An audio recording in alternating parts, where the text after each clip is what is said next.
এরপর ওনার হাতে একটি মেমেন্টো তুলে দিচ্ছেন বর্তমানে বেশ কিছু প্রধান শিক্ষক বিনায়ক বন্দ্যোপাধ্যায়, সুব্রত মিশ্র, তাপস ঘোষ, অনির্বাণ কুণ্ডু। এরপর আমি এত বেশি শিক্ষক হয় বলে আমি টাউন হল ছেড়ে দিয়ে আমি এই সংস্কৃত লোকমঞ্চে প্রতি বছরই আমি এই 5ই সেপ্টেম্বর অনেক আগে আমি এই হল আমি বুক করে রাখি, কারণ আমার ধারাবাহিক যে আমার প্রোগ্রামগুলো হয় আপনারা জানেন।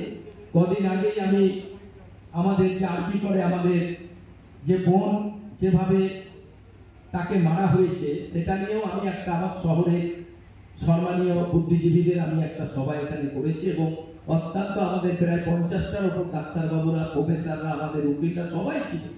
খুব সুন্দরভাবে সেই সভা আমাদের অনুষ্ঠিত হয়েছে এবং এই 9 তারিখ থেকে আমার 7 দিন ধরে এইখানে আমার নৃত্য অনুষ্ঠানের আয়োজন।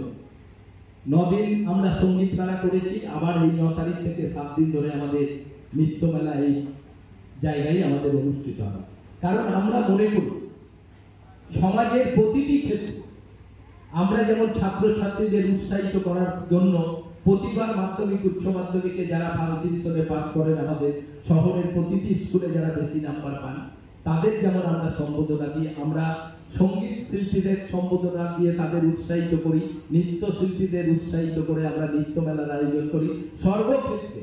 আর এরা তো আমার শিক্ষক, আমার অভিভাবক, যারা পিতা মাতার পর যারা শিক্ষায় যাদের আমাদের দেখিয়েছে শিক্ষার পথ, সেই আমার সমস্ত সম্মানীয় শিক্ষক শিক্ষিকারা আজকে এই মঞ্চে উপস্থিত হয়েছেন। আমি শুধু বলবো আমরা যেমন সর্বত্র ক্ষেত্রে চেষ্টা করি যে সমাজের সমস্ত দিকগুলো নিয়ে সমস্ত শ্রেণীর মানুষকে একটা জায়গায় নিয়ে একটা সুন্দর সমাজ ব্যবস্থা তৈরি করার জন্য।